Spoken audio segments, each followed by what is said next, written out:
Dear all, good afternoon. Welcome to the press conference of the informal video conference of Environment Ministers. Portuguese Minister for the Environment and Climate Action, João Pedro Matos Fernandes, will do a short statement. Then the Commissioner Virginijus Sinkevicius will have the floor. So please, Minister, I will give you the floor. Muito obrigado. Irei falar em português. Cumprimento todos os presentes e os que nos estão a ver à distância, para dizer que este foi um Conselho que cumpriu por completo os seus objetivos e o seu programa.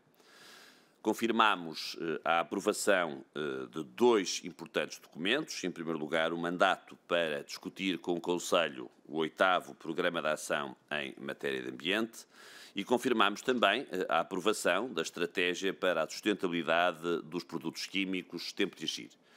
Eu direi que estes são os dois primeiros dossiês encerrados pela presidência portuguesa. Foi um Conselho onde tivemos uma discussão alargada sobre temas muito diversos. A primeira discussão sobre a estratégia apresentada em final de fevereiro pela Comissão para a adaptação às alterações climáticas. Este é um tema central da presidência portuguesa. Acreditamos que conseguiremos aprovar esta estratégia no próximo Conselho de junho, até porque, em abril, no Conselho Informal em Évora, em Portugal, que estimamos que seja possível de realizar presencialmente, o tema forte é exatamente a adaptação e, muito particularmente, a água. Tivemos uma discussão muito alargada sobre o ponto de situação da Lei do Clima, como sabem, em discussão em trílogo entre a Comissão, o Conselho e o Parlamento Europeu, e em que comunicamos a todos os países aqueles que são os avanços nesta mesma discussão, onde mostramos aquilo que já está fechado, temas mais simples, onde comunicamos uma grande abertura para discutir alguns temas que não estão previstos na nossa proposta e onde também não escondemos aquelas que ainda são as coisas que nos separam. Obtivemos, a partir do mandato que já era claro desse mesmo Conselho, a noção certa da flexibilidade que teremos que ter ou que poderemos usar enquanto Presidência nas discussões que aí vêm. E se temos um semestre para aprovar esta Lei do Clima, queremos muito que isso aconteça antes do dia 22 de abril, onde haverá a conferência que, no fundo, marca formalmente o regresso dos Estados Unidos ao Acordo de Paris. No contexto da discussão do semestre europeu, discutimos o papel dos planos de recuperação e resiliência nesta mesma transição e também a Comissão foi clara ao dizer-nos as exigências que quer ver inscritas nesses mesmos planos. A Europa já tinha uma estratégia, o European Green Deal, destinado a garantir que o futuro económico e social da Europa se constrói a partir de investimentos na sustentabilidade. E com os planos de recuperação e resiliência acrescentamos a isso a variante tempo, isto é, mais do que aquilo que seria um futuro económico que estimamos brilhante para a União, sentimos neste momento todos uma necessidade muito grande de fazer depressa em consequência daquilo que são também as consequências do Covid, não só na saúde dos cidadãos europeus, mas também na sociedade e na economia. Depois do almoço tivemos uma muito importante discussão sobre um regulamento central que é o regulamento das baterias e dos resíduos de baterias.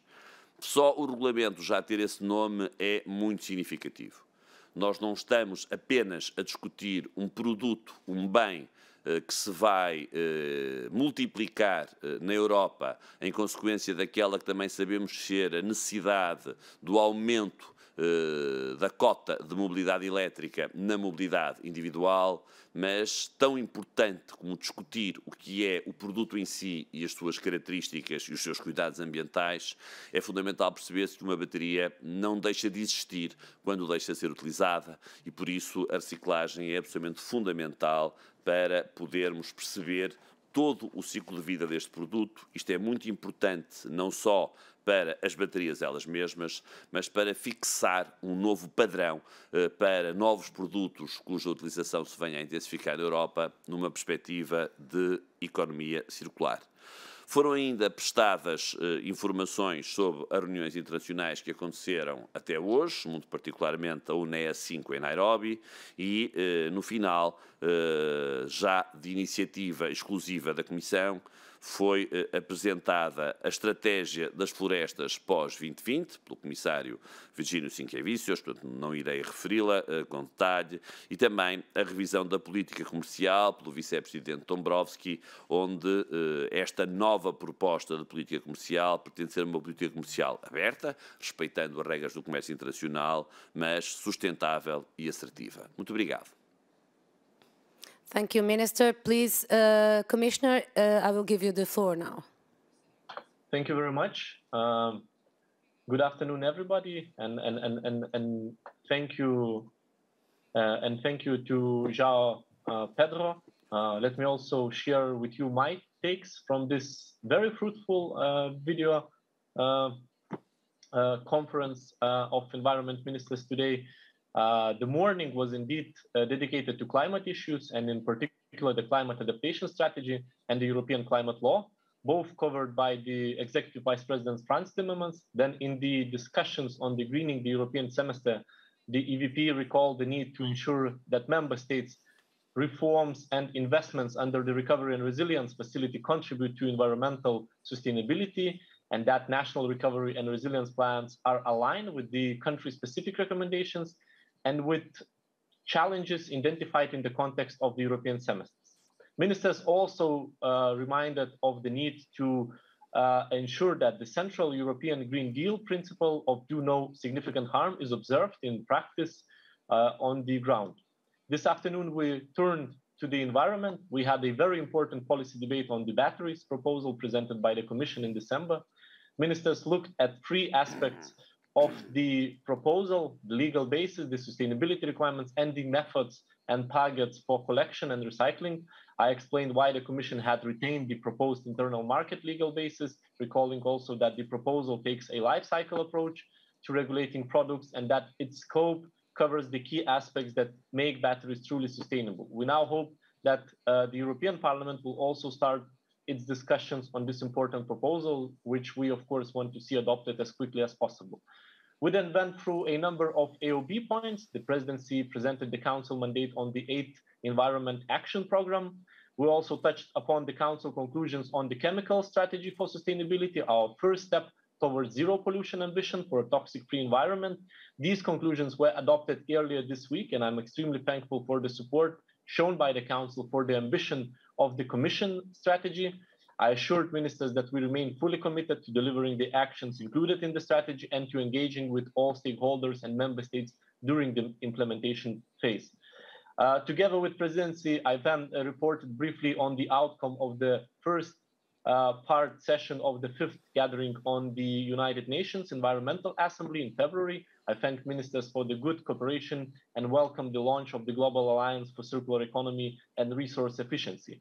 I also informed ministers on the state of play of preparation of the upcoming EU forest strategy, which will also be discussed at the Agri-Fish Council next week. As many member states' environment ministers are either in the lead or at least co-responsible for forests, the Commission thought that it would be very important to ensure that both agriculture and environment ministers would be involved in these discussions. The state of the EU forest ecosystem is truly dire, and there is an urgent need to reverse this trend if we want forests to continue to provide both their socio-economic benefits and their essential ecosystem services. We finished the day with a presentation from Executive Vice President Valdis Dombrovskis on the trade policy review. Trade policies will play an important role in promoting greater sustainability and the 2030 agenda, and the EVP shared his views with ministers on how we can expect trade to support this green transition. Thank you for your attention, and now I'm happy to answer your questions. Thank you, Commissioner. We can now start with the questions. You all know the procedures. Raise your hands on the app. When you have the floor, turn on your camera and your speaker, and please identify who you address your questions. We do now have Anna Hubert from Context. Hannah.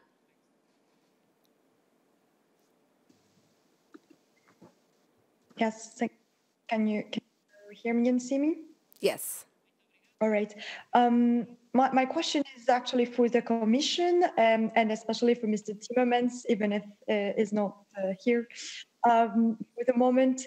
But during the first part of this informal meeting, we've heard that a few member states had some critics were criticizing the do no harm principle as it was as it is supposed to be applied to the recovery fund. And especially the methodology that the Commission proposed to apply this principle. They say it was too complex. They also raised some issue concerning the financing of gas infrastructure that could be made more difficult. This principle. And I'm wondering if the Commission will take into account those concerns and revise its methodology or make sure that the gas infrastructure that were that were pointed out by Poland or Bulgaria, for instance, would benefit from the recovery funds. Thanks a lot. Thank you. Thank you, Anna. We, in fact, do not have the Commissioner Timmermans with us today, but I will give the word to the Commissioner Sienkiewicz, please. Thank you very much for your question. So we, of course, always listen very carefully and take into account what member states are saying, and, of course, looking for the balanced decisions.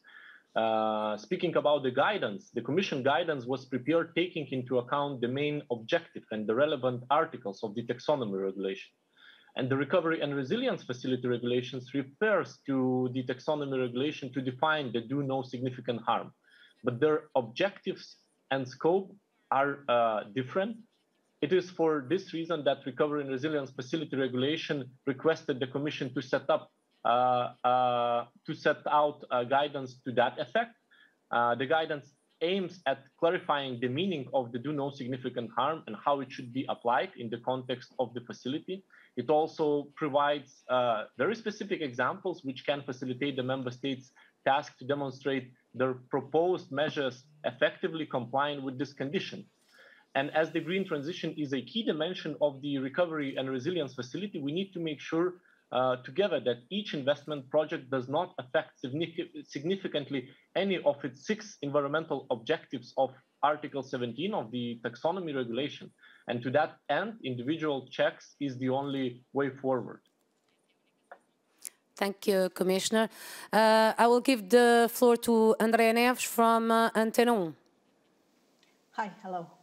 Good evening. I will ask my question in Portuguese, if I may. Já que estamos a falar desta questão de ter em conta se os projetos que podem ser financiados precisamente pelo plano de recuperação estão ou não de acordo com aquilo que é não impactar o ambiente, eu gostaria de saber se, por exemplo, barragens ou estradas estão dentro destes projetos que podem ser financiados, porque parece que há uma divergência entre a Comissão Europeia e o governo português precisamente neste ponto, ou seja, de decidirem se podem ou não, através do Fundo de Recuperação, financiarem, por exemplo, barragens e estradas que têm impactos ambientais. Muito obrigada. Thank you, Andrea. So we'll start with the Minister and then the Commissioner. Muito obrigado pela pergunta. Acho que a questão não se pode pôr no plural, isto é, barragens ou estradas, com todo respeito, porque colocou a questão como é evidente. Há um conjunto de investimentos relativamente aos quais, pela sua dimensão e pela sua tipologia, tem que ter um particular cuidado na sua avaliação ambiental.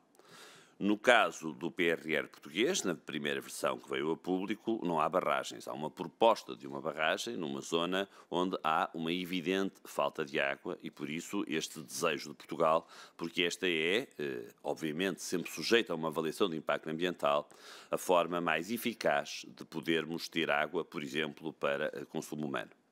Relativamente às estradas, eu começo por dizer que Portugal não está aqui a construir nenhuma rede de estradas.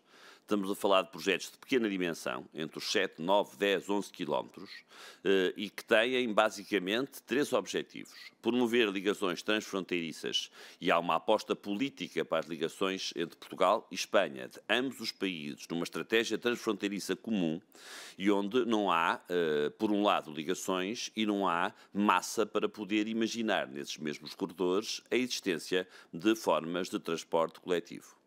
O segundo tipo de ligações são ligações a parques industriais, que estando na proximidade de grandes eixos, este last mile, estes 5, 6, 7 quilómetros até essas mesmas zonas industriais, são razão bastante para inibir a sua ocupação com projetos industriais, e foi para isso que elas foram criadas. E, por fim, há algumas ligações em falta, de que eu dou um exemplo. Dou, por exemplo, o exemplo da variante AN14 da Trofa. Não há uma única razão ambiental para inibir a construção desta variante. Há inúmeras razões ambientais que justifiquem a construção desta mesma variante. Muito obrigado. Thank you, Minister. Commissioner, please. Thank you very much for your question. Of course, each and every project in different member states has to be evaluated. But of course, in-depth environmental impact assessment must be done. And of course, we call on the appliance of do no significant harm principle, which again, Commission issued a very clear guidelines of its application. Thank you, Commissioner. So it's now turn to Giulia Bedini from MLEX. Giulia. Hello, good evening. I hope you can hear me and see me. Yes. Okay, so I have a question on batteries for Minister Matos Fernandes. So based on the discussions you've had today with your colleagues, what would you say are the main areas of concern of the member states on the proposal presented by the Commission? And what are instead the aspects that they mostly welcomed in the proposal? And also, wondering how far do you think you will be able to push forward this file during your presidency? And if you think a general approach by June is realistic given the technical complexity of the file. Thank you. O compromisso da presidência é mesmo um compromisso com a qualidade do regulamento. Não nego que teria um gosto muito grande em que ele fosse concluído durante a nossa presidência. Vamos trabalhar para que isso aconteça, mas pela complexidade das questões que estão em cima da mesa, que resultam mais delas mesmas, isto é, estamos a falar de um regulamento muito novo nos seus princípios do que propriamente da divergência que existe entre os Estados-membros, e eu quero acreditar que não será nada simples que ela possa ser aprovada no Conselho de Junho, mas tudo faremos, e ouvimos, aliás, a presidência eslovena, como sabem, completa com a Alemanha e connosco próprios o trio, a dizer que tudo fará para garantir que este ano, ainda durante o trio, o regulamento ficará aprovado, e isso é mesmo importante. Nós estamos aqui ainda a discutir um conjunto de matérias, desde matérias legais, onde é que se funda esta proposta, e se deve fundar-se também ou não na lei ambiental, um conjunto de outras questões que têm a ver com o seguinte. Ponto 1. De uma maneira geral, ninguém recusou as metas. Aliás, não é de uma maneira geral. De uma maneira, uma a uma, ninguém recusou a necessidade de haver metas. Isto é, não pode confiar-se apenas no mercado para atingirmos os nossos objetivos. Tem que haver metas. O tempo e a ambição dessas metas está ainda em discussão e será certamente discutido. De igual forma, ficou claro que a nossa preocupação é apenas uma preocupação ambiental. E, portanto, este mesmo regulamento não pretende tornar mais complexo o que quer que seja, não pretende aumentar a burocracia. Quer ter uma rastreabilidade das baterias, uma rastreabilidade dos materiais que compõem essas baterias e ter, sobretudo, uma garantia. É de que não vamos introduzir novas baterias no mercado sem sabermos o que lhes fazer quando elas deixam de ter uso. Isso é que é absolutamente fundamental. E sobre esse princípio há uma grande convergência de opiniões. Muito obrigado. Thank you, Minister. Commissioner? Commissioner, will you have the word? I think the question was addressed only to the presidency. Yeah. I know. I just want to make sure you don't. Thank you. Okay, this is all for today. Thank you. Merci beaucoup. E muito obrigada.